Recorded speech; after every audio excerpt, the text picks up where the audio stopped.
coalition of different groups that advocate for the restoration and reinvestment in social safety net programs in California. So we come to you for a few asks.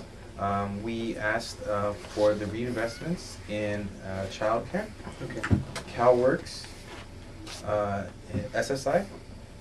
SSI, and Densical. We can share a few stories about the importance of really bringing back reinvestments in our society. Denise, did you want to share? Well, I just wanted to say thank you to the Assembly, because we know you guys did put CalWorks and child care into your submission. And we just hope it goes through and you guys can compromise with the Senate. But with the dental, there's a lot of people that have diabetes in our community. And of course, diabetes complications are dental, podiatry, and vision. Right. Those are three of the complications that come with diabetes. And so we're thinking that if people can have dental care, if they can go get their screenings and everything done, then that would save financially, it would save the state a lot of money, because otherwise they're going to have to wait till they're in crisis, and they're going to have to go to urgent care, get their teeth pulled, because they're not going to save them. And then it's going to cause them to eat the wrong things because they can't eat, they can't eat the proper way. So a dental is just so important. And I'm just hoping that the Assembly side could come in agreement with the Senate and work on and getting dental as part of the budget. Okay. Yeah. I mean, it affects, dental affects so much. Your mouth affects so much. How you eat, what you eat.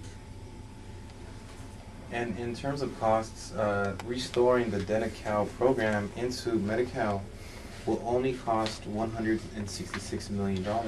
And I say only because, as we know, we have a surplus in California of estimates are about from $1 billion to about $6 billion of surplus. So that $166 million is only a bucket in the surplus we have. So if we really take the time to reinvest Denti-Cal and spend those $166 million, it will save costs further along the road in terms of emergency care. So for those that need like dental service or a tooth pulled out, they go to the emergency room. Right. So those emergency room costs are a lot more costly down the road. So that's why we stress the importance of restoring. Yeah. So that's my opinion. And then also the federal government is willing to match 50-50. So that would bring more money into the state. It wouldn't all be on the state to take care of that. So that's one plus also to think about. So, yeah. Rebecca, did you want to give some input? As you know, my story before, I received SSI and IHSS, which helped me out. I got ill and I was forced to quit work, and luckily there was a safety net for me. And now I feel better enough to go back to work and be a productive member of society. And a lot of people think that people with disabilities don't want to work, but that's not always the case.